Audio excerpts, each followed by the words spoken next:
Shalom y bienvenidos a Vía Haftaj Israel, una frase hebrea que significa amarás a Israel. Esperamos que se queden con nosotros, ya que nuestro maestro, el Dr. Baruch, nos compartirá una enseñanza expositiva de la Biblia. El Dr. Baruch es profesor titular del Instituto Zera Abraham, con sede en Israel. Aunque todos los cursos en el instituto se imparten en hebreo, el Dr. Baruch se complace en compartir esta enseñanza en inglés con doblaje al español. Para más información, visítenos en amarasaisrael.org o descargue nuestra aplicación móvil Mi Estudio Bíblico. Aquí está Baruch y la lección de hoy. There is nothing more important than the gospel. No hay nada más importante que el Evangelio. Sin el Evangelio no tienes esperanza, sino que tienes la seguridad de juicio y condenación eternas. Pero con el Evangelio, todo eso puede ser diferente. Puedes hallar la gracia de Dios, su misericordia, que se extiende a ti con perdón eterno, para que tengas esa relación eterna con Dios por la eternidad en su reino. No hay mensaje mejor que el Evangelio. Y puedes aprender mucho acerca de la verdad del Evangelio en el libro de los Salmos, en el Salmo 24. Toma tu Biblia y ve conmigo al libro de los Salmos, capítulo 24. Una vez más, vemos que este salmo fue escrito por David, el rey David. Y él revela en este salmo, aunque es bastante breve, algunos principios muy importantes relacionados con nuestra comprensión de lo que el nuevo pacto enseña en cuanto al mensaje del Evangelio. Comencemos. Salmo 24, iniciando desde el verso 1. Un salmo de David, literalmente dice a David un salmo, y luego dice por él. Del Señor es la tierra y su plenitud. Entonces, lo primero que David quiere revelar al lector, es decir, a ti y a mí, es que Dios es soberano. Él está por encima de toda su creación. Él es aquel a quien todo pertenece. Por lo tanto, Él tiene autoridad, y el sentido correcto, como vemos esto aquí, implica que le debemos entender como el Señor. Y aquí está la clave, el único y absoluto Señor. Él tiene todo bajo control, incluyendo tu eternidad. Así que una vez más, del Señor es la tierra y su plenitud. Y luego utiliza otra palabra, un sinónimo para la tierra, pero es un concepto más amplio. Es la palabra tevel, que significa el mundo entero, y los que habitan en él, en el mundo. Así que este salmo nos dice que Dios está hablando con respecto a la creación, tanto la creación física, como también aquellos que moran en este mundo. Este salmo no excluye a nadie. Sigamos leyendo. Noten lo que dice el verso 2. Dice aquí, porque Él sobre las aguas la ha establecido, y sobre los ríos Él la ha, y aquí de nuevo usa un sinónimo para establecer, la ha afirmado adecuadamente, con el fin de que pueda permanecer y perdurar. Así que todo le pertenece a Dios, pues Él lo ha creado todo. Esto no solo habla de su señorío y su autoridad, sino también de su capacidad. Si Él pudo crear todas las cosas, mantenerlas, establecerlas, entonces no hay nada que Dios no pueda hacer. En otras palabras, todas las cosas son posibles con Él. Verso 3. Con eso en mente, la grandeza de Dios, su poder, su autoridad, vemos una pregunta que se nos plantea a los lectores, a ti y a mí. ¿Quién subirá al monte del Señor? ¿Y quién estará en su lugar santo? Fíjense. Cuando vemos este verso, entendemos que el monte del Señor es un lugar santo. Por lo tanto, ¿quién puede ser parte de la presencia de Dios? Esta es una referencia. Esta mención de su monte santo es claramente una referencia a su reino. ¿Quién puede experimentar esta intimidad con Dios? Y la respuesta está en el siguiente verso, el verso 4, que dice: Naki kapayam uvar levav, aquel que tiene manos limpias y un corazón puro. Ahora pregúntate, ¿esto me describe? ¿Tengo manos perfectas? Y aquí está la clave. ¿Tengo manos perfectamente limpias y un corazón puro? ¿Sin mancha? ¿Sin suciedad? ¿Sin nada que sea impropio? Cuando el Salmo habla de manos limpias, es una referencia a las obras, que tus obras son perfectas y sin pecado. Y el corazón son los pensamientos. Tal vez, y esto no es más que una ilustración, tal vez haya alguien que nunca haya hecho ninguna obra mala. Eso no es cierto, a excepción de Yeshua. Pero digamos que sí hubo alguien más así. ¿Pero qué hay de sus pensamientos? ¿Será que siempre tuvo un corazón puro? Es decir, una mente pura. Seremos juzgados, y esto nos enseña algo. Seremos juzgados no solo por lo que hacemos, sino también por lo que pensamos, por lo que deseamos en nuestro interior.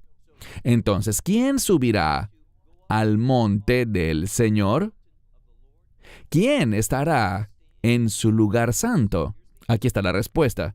Aquel que tiene manos limpias y un corazón puro, que no ha elevado en vano. Esto de elevar quiere decir que no ha hablado vanidad. Y cuando dice aquel, habla del ser interior, su alma.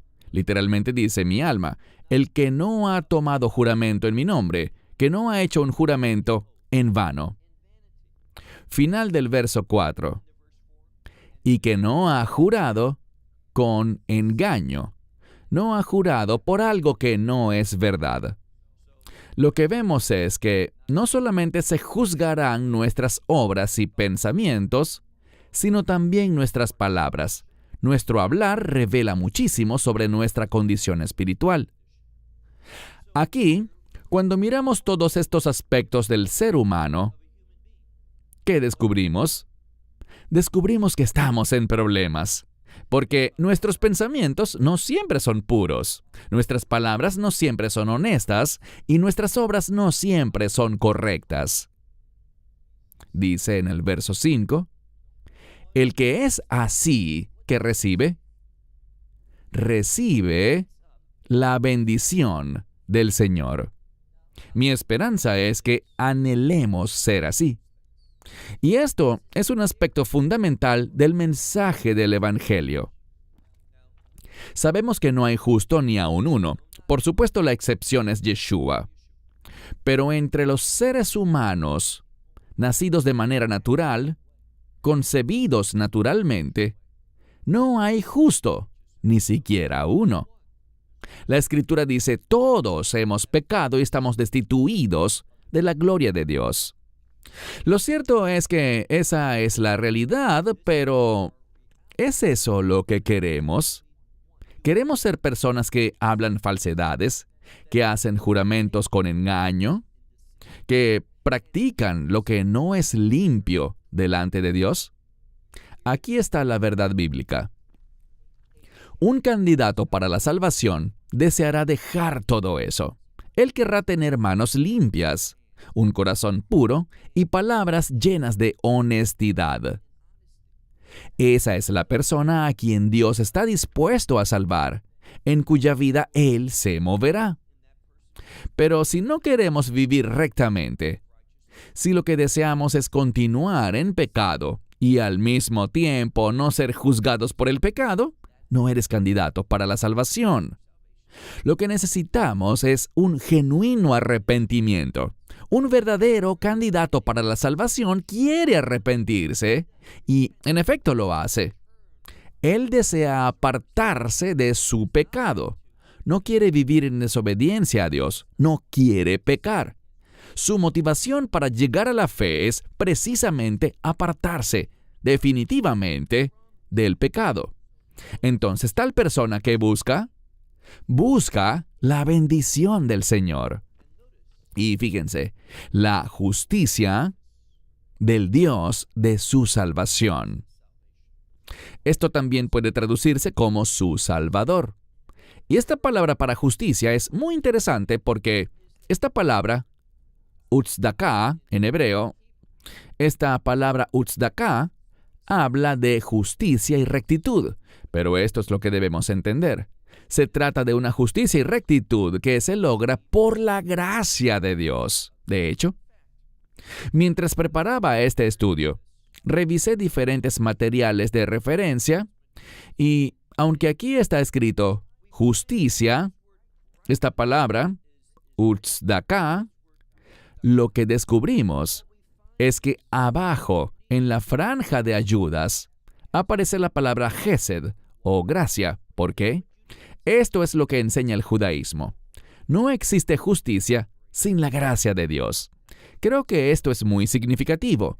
Lo que vemos es esta relación que existe entre la gracia de Dios y la justicia que ella produce y que se manifiesta por medio de la salvación. Así que este es otro punto muy importante del rompecabezas. Y este es que Dios es lleno de gracia. Dios salva y lo hace por medio de su gracia con el propósito de alcanzar a aquellos que quieren vivir en justicia y rectitud. Ahora, no somos justificados por obras de justicia. Somos justificados por la gracia de Dios, a través de la obra del Mesías, el derramamiento de su sangre. Pero, con el fin de que esto sea una realidad en nuestra vida, tenemos que anhelar la rectitud. Si lo que anhelamos es vivir en pecado, esa salvación no nos será ofrecida. La salvación es ofrecida a los que quieren. Ahora, no podemos cambiar por nosotros mismos. Es solo por obra del Espíritu Santo trabajando en nosotros por la gracia de Dios, por la presencia del Espíritu en la vida del creyente, que se producirá el verdadero arrepentimiento, el fruto del arrepentimiento, la voluntad de Dios, la justicia de Dios. Pero si no deseamos eso, no somos candidatos para la salvación. Por eso dice, tal persona recibirá bendición del Señor y justicia del Dios de su salvación. Mira el siguiente verso, el 6. Esta es la generación. Algunos han dicho que esto define a la generación del reino. Y podemos entenderlo como aquellos que serán parte de la vida en el reino. Entonces, esta es la generación de los que le buscan. Esa es la clave. La generación del reino es aquella que le busca a Él, que busca a Dios. Esa es la motivación. Yo quiero experimentarle. ¿A qué se refiere esto? A lo que ya vimos anteriormente, que alguien desea subir a su monte santo. Este desea experimentar la santidad de Dios. Esa es su motivación. Eso es lo que lo lleva a decirle que sí al Evangelio. Él está persiguiendo a Dios, así que esta es la generación de los que le buscan. De los que buscan, noten esto, los que buscan tu rostro, oh Jacob, Selah. Quiero detenerme en este verso un momento porque muchas veces hay quienes añaden ciertas cosas al texto. Sería muy sabio si comparas diferentes traducciones de este verso. Cuando analizas distintas versiones, algunas colocan el Dios de Jacob, pero eso no está en el texto. Simplemente dice Jacob. No se refiere al Dios de Jacob, sino a Jacob mismo. Algunas traducciones como la New American Standard añaden aún Jacob, como si dijera aún este miserable de Jacob. Y eso tampoco aparece en el texto. No incluye esa palabra. Lo que dice es, esta es la generación de los que le buscan. Y la última parte del verso dice así, aquellos que buscan tu rostro, lo cual es un modismo para hablar de intimidad. Los que quieren ser íntimos, estar en la presencia de Dios, experimentarle, y luego dice Jacob. Esto habla de Jacob como el ejemplo bíblico. Por eso luchaba en el vientre, porque quería el privilegio de la primogenitura. ¿Por qué? Porque buscaba la herencia de sus padres, de Isaac y de Abraham. Él deseaba ser el instrumento del pacto abrahámico. ¿Y cuál era ese pacto? Ser de bendición. En ti serán benditas todas las familias de la tierra. Eso era lo que Jacob anhelaba. Eso es lo que él perseguía, y esto es lo que la Escritura nos refiere. El carácter de Jacob, que no era el de un engañador, sino el de alguien apasionado por los propósitos de Dios. Verso 7. Alzad, oh puertas, vuestras cabezas. Las puertas son la entrada. Aquí la imagen habla de las puertas, la entrada al reino de los cielos. Levantad, oh puertas, vuestras cabezas, y las aperturas, la entrada de estas puertas serán alzadas.